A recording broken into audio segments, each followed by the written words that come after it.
Hi guys! Welcome back to my YouTube channel and I'm Sarah Jane Semik and for today's video. So for today's video, sinabi ko sa previous content natin. So ituturo ko po ngayon yung kung paano mag-link ng affiliate partnership doon sa ating Shopee. Desado ka malaman kung paano, keep on watching and kung bago ka pa lang sa aking channel, huwag mo kalimutang mag-like and subscribe and click mo yung bell para updated ka na sa mga video na i-upload natin. And simulan natin agad pagkatapos ng aking intro.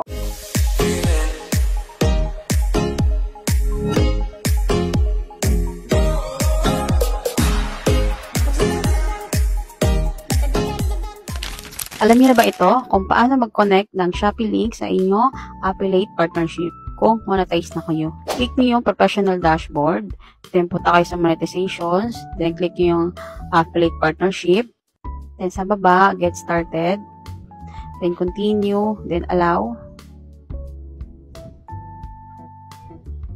And mapupunta kayo sa inyong Shopee app. So, kailangan meron kayong Shopee app sa inyong cellphone. Dahil dapat connected yung inyong Facebook and inyong Shopee app. And click nyo lang yung continue. And okay na, congrats. You are ready to earn with Shopee. So, ganun lang kadaling mag-link ng Shopee app doon sa ating affiliate partnership sa Facebook monetization. So, kung meron na po kayong affiliate partnership sa inyong Facebook and monetize na po kayo, so, try nyo na rin po yung ginawa nating tutorial ngayon. Pero kung wala pa po kayong affiliate partnership, so magantay-antay lang po tayo ng for invitation ni Facebook Meta.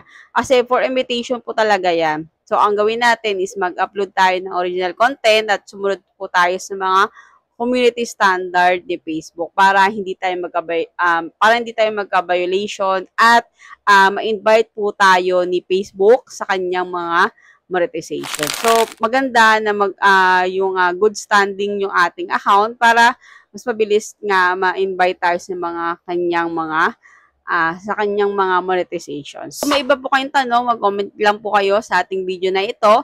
At pwede nyo rin tong i-share sa mga kakilala nyo na meron na rin pong affiliate partnership sa kanilang Facebook monetization at hindi nila alam kung paano gawin at paano i-connect yung ating mga Shopee doon sa ating Facebook at pwede na tayong kumita gamit ang affiliate partnership sa Facebook monetization.